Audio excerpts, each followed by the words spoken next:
Hello my dear students, this is Saloni Pandey and I welcome you all to your favorite channel Magnet Brains, जहां पर आपको मिलती है 100% free and quality education और वो भी बिना किसी पेड सब्सक्रिप्शन के। स्टूडेंट्स, आज के हमारे इस लेक्चर के अंदर हम करेंगे आपके chapter number 5 that is change and development in industrial society के मल्टीपल चॉइस क्वेश्चंस। हम आपकी class 12 sociology book 2 that is change and development in Indian society पढ़ रहे थे और हमने चैप्टर नंबर 5 कंप्लीट कर लिया था।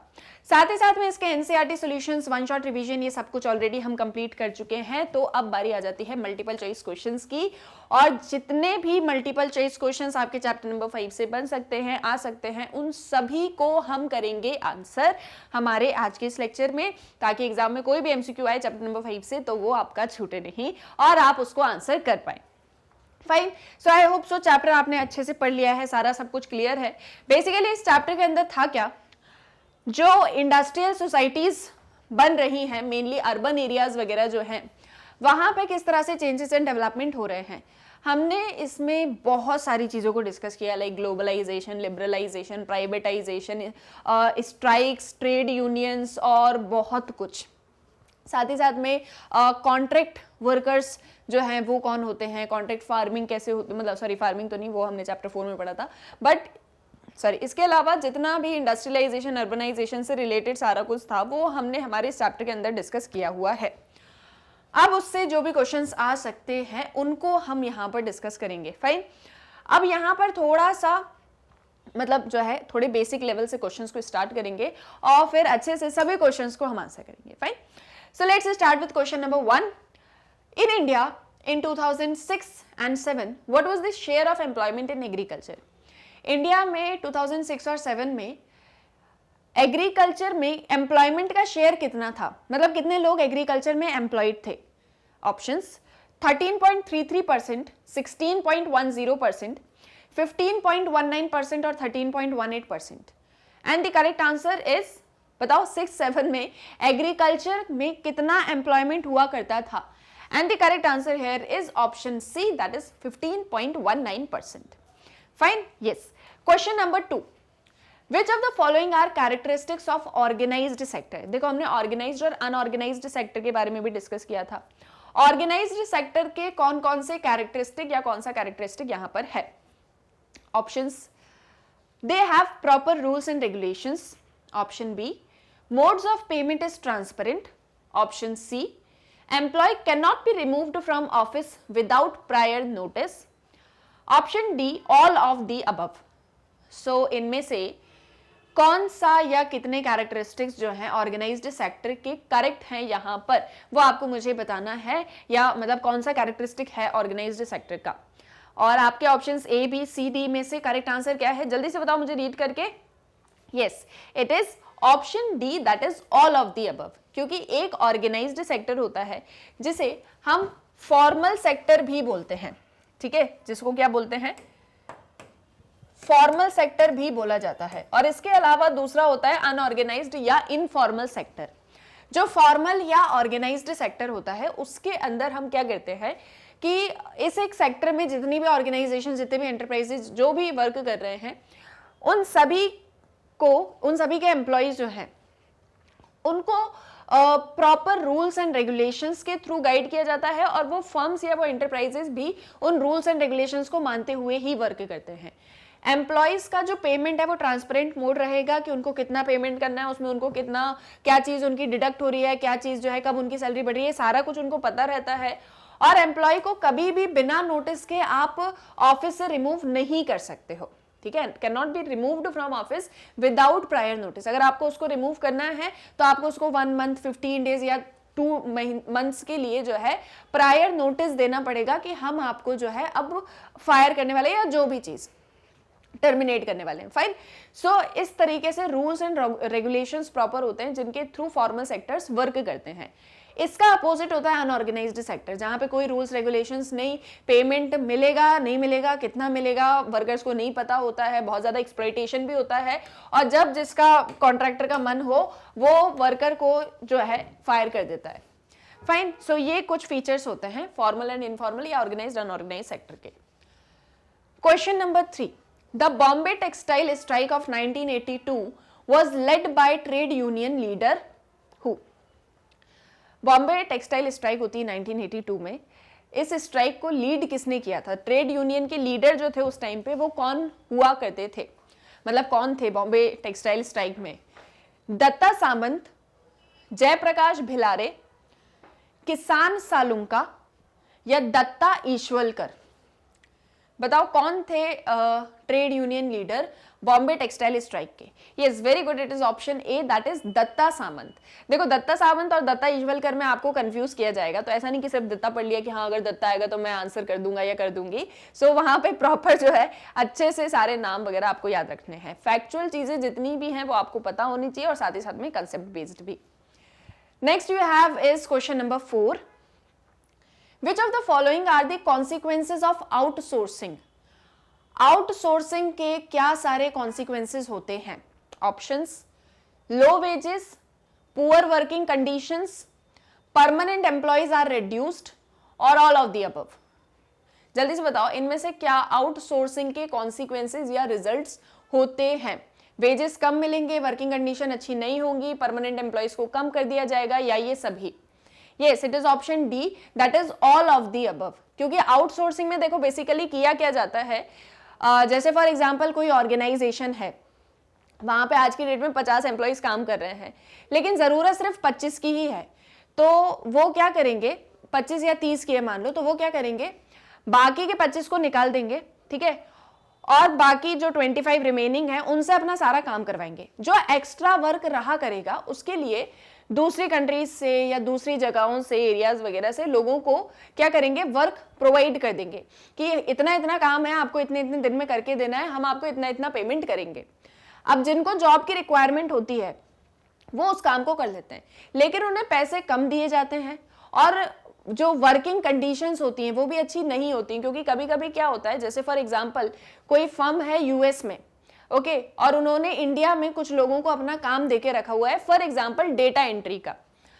अब उन्होंने बहुत सारे लोग हैं इंडिया के अंदर जो डेटा एंट्री का काम कर रहे हैं उस यूएस की ऑर्गेनाइजेशन के लिए, तो उन्होंने यहाँ पे एक छोटा सा ऐसे ऑफिस टाइप से खोल दिया है, ठीक है, एक फ्लैट टाइप का, और वहां पे उन्होंने जो है सारे सिस्टम वगैरह रख दिया और सबको बोल दिया कि आपको यहाँ पर आना है, काम करना है।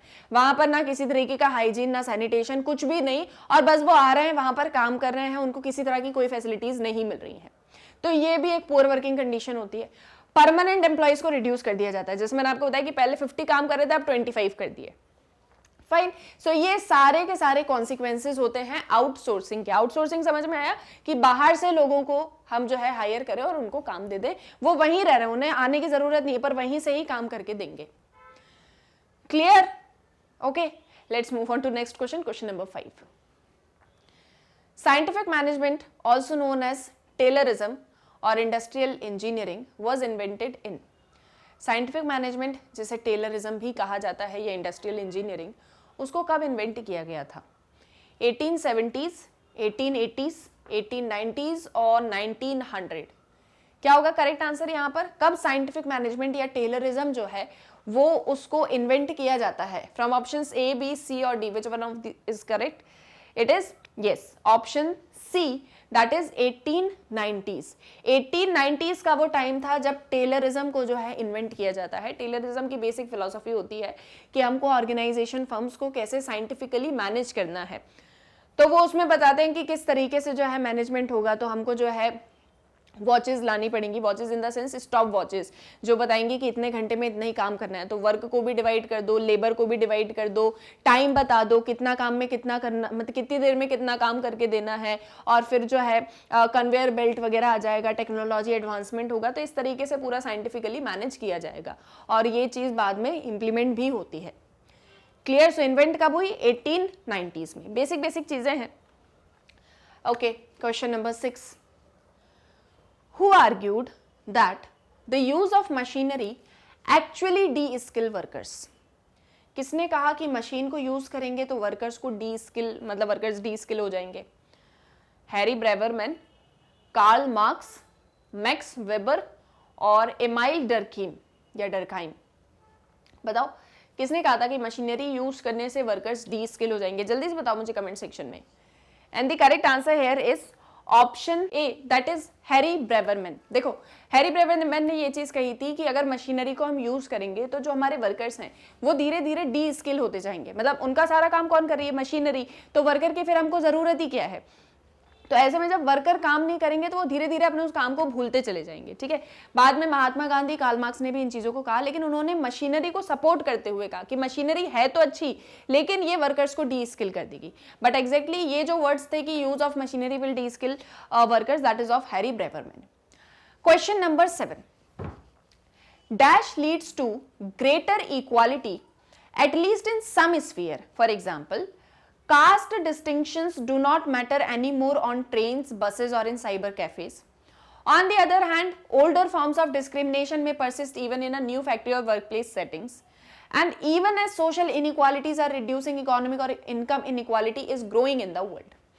किस एक चीज की बात यहाँ पर हो रही है जिसकी वजह से कुछ कुछ स्फीयर में तो एटलीस्ट इक्वालिटी आ गई है। जैसे फॉर एग्जाम्पल कास्ट जो है वो जब आप ट्रेन में, बस में या कैफे में बैठ के साथ में कॉफी पी रहे होते हो, अब जैसे आप रेस्टोरेंट में खाना खाने जाते हो तो कितने सारे लोग वहां पर बैठे होते हैं, अब कौन कौन सी कास्ट का है हमको नहीं पता, उसी सेम प्लेट में कब किसने खाया था हमको नहीं पता, फाइन। तो ये एटलीस्ट ये चीजें थोड़ी कम हो गई हैं। लेकिन दूसरी तरफ जो डिस्क्रिमिनेशन के ओल्डर फॉर्म्स हैं वो अभी भी फैक्ट्रीज में या वर्क प्लेस में देखने को मिलते हैं। और इवन सोशल इनइक्वालिटीज तो खत्म हो गई हैं कि समाज में जिस तरीके से इनइक्वालिटी की जाती थी लोगों के साथ में, लेकिन स्टिल इनकम को लेके या इकोनॉमिक इनइक्वालिटी जो है वो बढ़ती चली जा रही है। किसी के पास में ज्यादा पैसा है, किसी के पास में कम है। किस एक चीज की बात यहां पर हो रही है? Options: globalisation, colonisation, industrialisation, urbanisation. And the correct answer would be, जल्दी से बताओ क्या होगा इसका करेक्ट आंसर? कि बहुत ज्यादा इक्वालिटी कुछ स्फीयर्स में है लेकिन अभी भी कहीं कहीं पर इनइक्वालिटी है और इनकम इनइक्वालिटी बढ़ गई है। So from options A, B, C और D the correct answer would be yes, option C, that is industrialisation. So जब से इंडस्ट्रियलाइजेशन स्टार्ट हुआ है, इंडस्ट्रीज वगैरह सेटअप होना स्टार्ट हुई है, अर्बनाइजेशन हो रहा है, लोग अर्बन एरियाज में आके, सिटीज में आके रहना स्टार्ट कर रहे हैं, तो थोड़ी थोड़ी जो पहले की वो इनइक्वालिटीज थी वो थोड़ी कम होती जा रही हैं। जैसे आज सिटी में आप और आपके साथ में ना जाने कितने सारे लोग एक ही रेस्टोरेंट में बैठ के खाना खाते हैं, आपको नहीं पता किसकी कौन सी कास्ट है, किसका कौन सा रिलीजन है, कौन क्या है। मे बी आप जिस प्लेट में खा रहे हो उसमें लास्ट टाइम किसने खाया था आपको ये भी नहीं पता। सो वो जो इनइक्वालिटीज बहुत ज्यादा हमारे यहाँ पर थी वो चीजें अब बहुत कम होती चली जा रही हैं।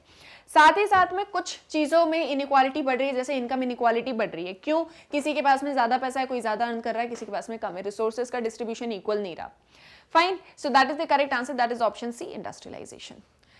Next you have is question number 8. According to the convergence thesis put forward by modernization theorist, dash an industrialized India of the 21st century shares more features with China or the US in the 21st century than it shares with the 19th century India. किसी एक theorist ने, ठीक है, convergence thesis दी modernisation को लेकर, और उन्होंने कहा कि जो 21st सेंचुरी का इंडस्ट्रियलाइज्ड इंडिया है वो 21st सेंचुरी के चाइना और यूएस के साथ में ज्यादा फीचर्स शेयर करता है एज कंपेयर टू इंडिया जब वो 19th सेंचुरी में था। सो फ्रॉम ऑप्शंस क्लार्क केर, हैरी ब्रेवरमैन, एमाइल डर्कहाइम और मैक्स वेबर में से करेक्ट आंसर क्या है? जल्दी से बताओ मुझे। From options A, B, C और D the answer here is option A, that is Clark Kerr. So ये थे जिन्होंने इंडिया, चाइना, यूएस को जो है 21st सेंचुरी में कॉमन फीचर्स कैरी करते हैं ये बताया था in his convergence thesis. Fine.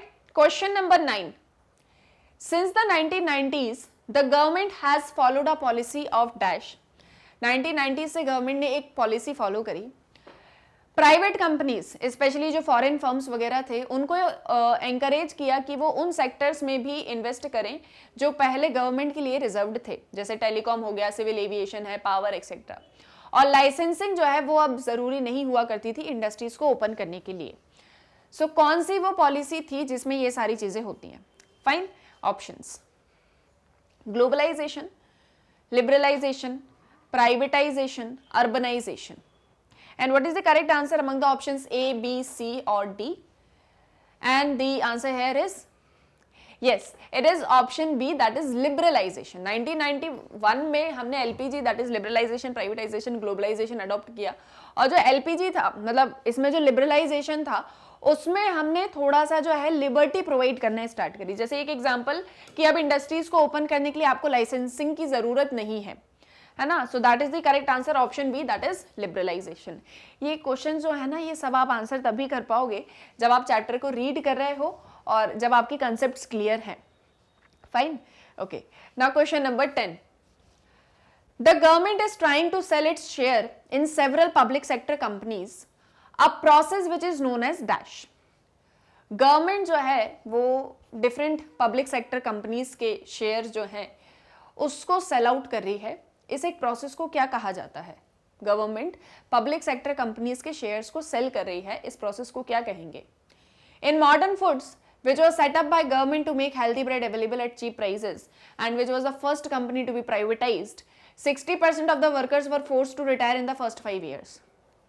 जैसे मॉडर्न फूड्स है, तो मॉडर्न फूड्स गवर्नमेंट ने बनाई थी जिसमें हेल्दी ब्रेड बनती थी और कम प्राइस पे लोगों को दिया जाता था। लेकिन जब इसको प्राइवेटाइज किया गया, पहली कंपनी थी जिसको प्राइवेटाइज किया, तो 60% वर्कर्स को फोर्सफुली रिटायर कर दिया गया था पहले ही 5 सालों में।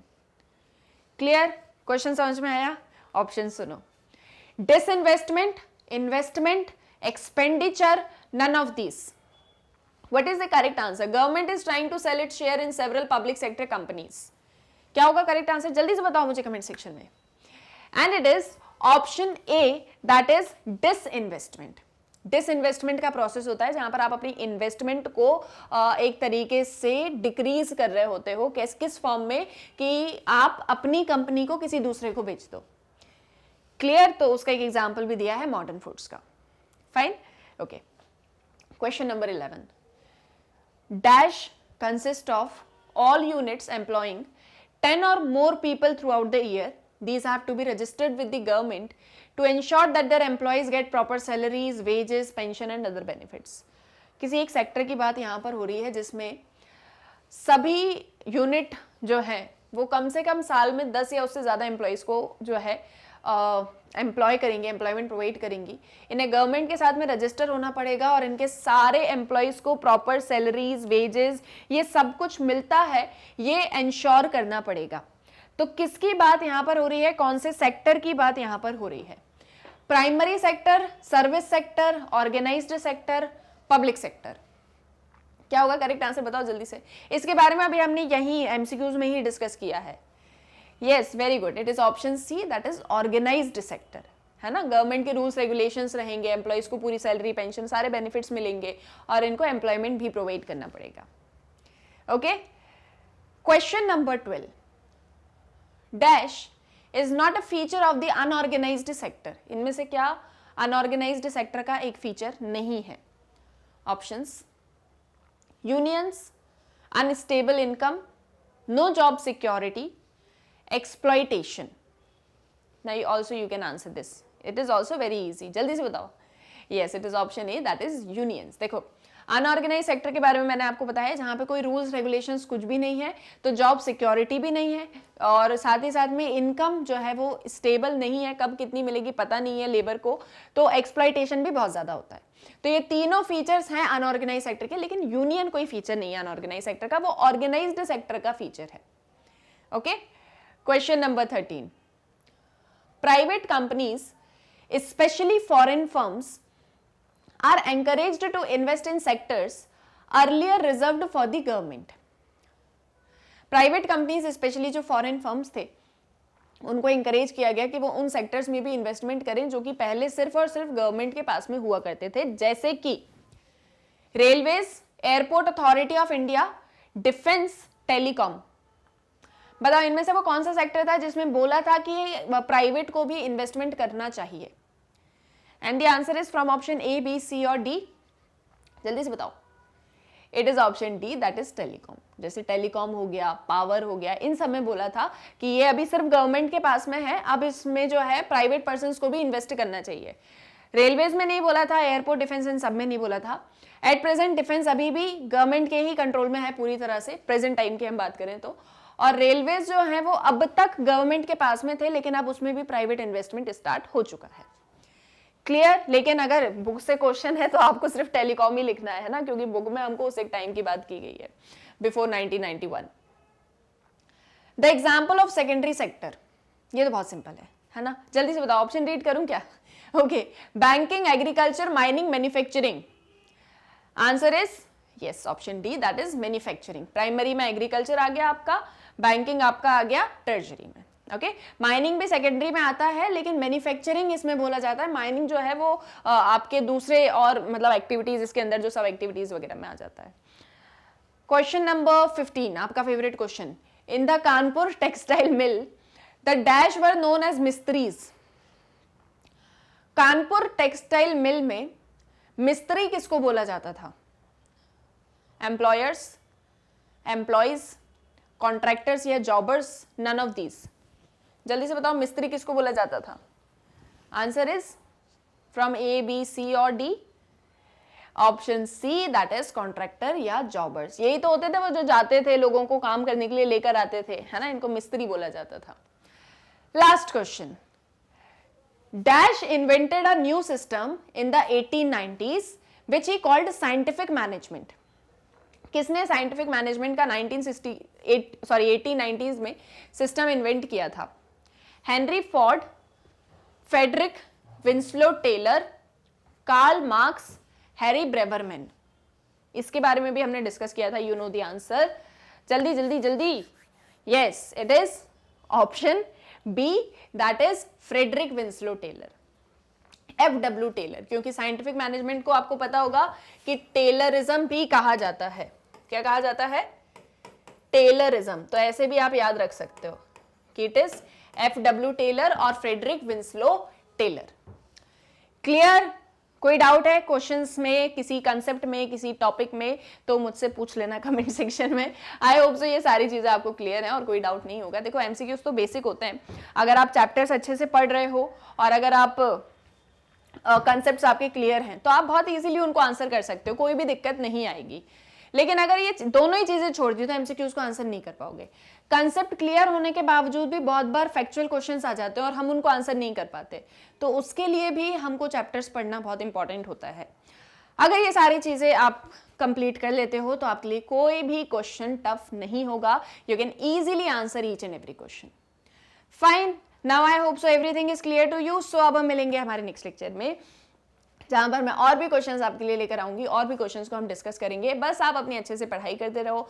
Magnet brains is always available for you. और जाते जाते एक और छोटी सी इन्फॉर्मेशन मैं आपको दे दूं कि आपको डेली लेक्चर्स मैग्नेट ब्रेन्स के यूट्यूब चैनल पर मिलते हैं, और साथ ही साथ में जो मैग्नेट ब्रेन्स की ऐप है आप उसे भी प्ले स्टोर से डाउनलोड कर सकते हो। इसके अलावा जो मैग्नेट ब्रेन्स की वेबसाइट है दैट इज www.magnetbrains.com। आप इसे बहुत इजीली गूगल पर एक्सेस कर सकते हो। जैसे ही आप इसको एंटर करोगे आपके सामने magnet brains education platform open हो जाएगा, जहां पर आपको हमारे सारे टॉप कोर्सेज, हमारे टॉपर्स, हमारी high quality education with best teachers देखने को मिलेगा। जो भी कोर्स आपको यहाँ पर पढ़ना है उस पर क्लिक करना, फिर उससे रिलेटेड क्लासेस आ जाएंगी। क्लास पर क्लिक किया, फिर सब्जेक्ट पर क्लिक किया, फिर चैप्टर पर क्लिक किया, टॉपिक पे, तो सारी चीजें आपके सामने ओपन हो जाएंगी। वॉच नाउ पे क्लिक करते ही वीडियो आपका ओपन हो जाएगा। तो बहुत ही इजीली आप इसको एक सीक्वेंशियल मैनर में जो है सर्च कर सकते हो, देख सकते हो, और आपको ढूंढने में भी कोई दिक्कत नहीं आएगी। साथ ही साथ में हम आपसे कोई पेमेंट नहीं लेंगे, ना ही आपको कोई कूपन भेजेंगे, because everything is free of cost with quality and best teachers. तो अपने फ्रेंड्स और रिलेटिव्स को भी मैग्नेट ब्रेन्स के बारे में बताओ, ताकि वो भी इस 100% फ्री एंड क्वालिटी एजुकेशन को एक्सेस कर सकें। साथ ही साथ में आप मैग्नेट ब्रेन्स को इंस्टाग्राम, फेसबुक, ट्विटर, टेलीग्राम सभी पर एक्सेस कर सकते हो। और इतना ही नहीं, आप मैग्नेट ब्रेन्स की वेबसाइट पे राइट साइड में टॉप में देखेंगे तो आपको एक रेड कलर का आइकन दिखेगा, वहां से आप मैग्नेट ब्रेन्स के नोट्स को भी एक्सेस कर सकते हो। तो अगर आपको नोट्स से भी पढ़ाई करना है तो वो भी आपको मिल जाएंगे। और साथ ही साथ में नोट्स का लिंक आपको इस वीडियो के डिस्क्रिप्शन में भी मिल जाएगा। साथ ही साथ वीडियो के डिस्क्रिप्शन में आपको एक फॉर्म है जिसे फिल करके आप मैग्नेट ब्रेन्स के बुक्स एंड ई बुक्स को भी ले सकते हो। आपको किंडरगार्टन से लेके क्लास 12 तक के magnet brains books and e books मिल जाएंगे, जो कि हाई क्वालिटी कंटेंट है with different categories like sample question paper books, MCQ books, theory books, NCERT books and many more. तो यहां से जो है आपको सारी चीजें मिल जाएंगी। आपको बस अपनी अच्छे से पढ़ाई करनी है और कोई टेंशन नहीं लेना है, क्योंकि मैग्नेट ब्रेन्स हमेशा आपके साथ में है। और साथ ही साथ में जो भी डाउट है वो मुझसे कमेंट सेक्शन में पूछ लेना है। अब हम मिलेंगे नेक्स्ट लेक्चर में, तब तक के लिए आप अपनी अच्छे से पढ़ाई करिए। For more updates stay tuned with magnet brains. और हाँ, जाते जाते वीडियो को लाइक, शेयर एंड सब्सक्राइब करना मत भूलना। Thank you very much.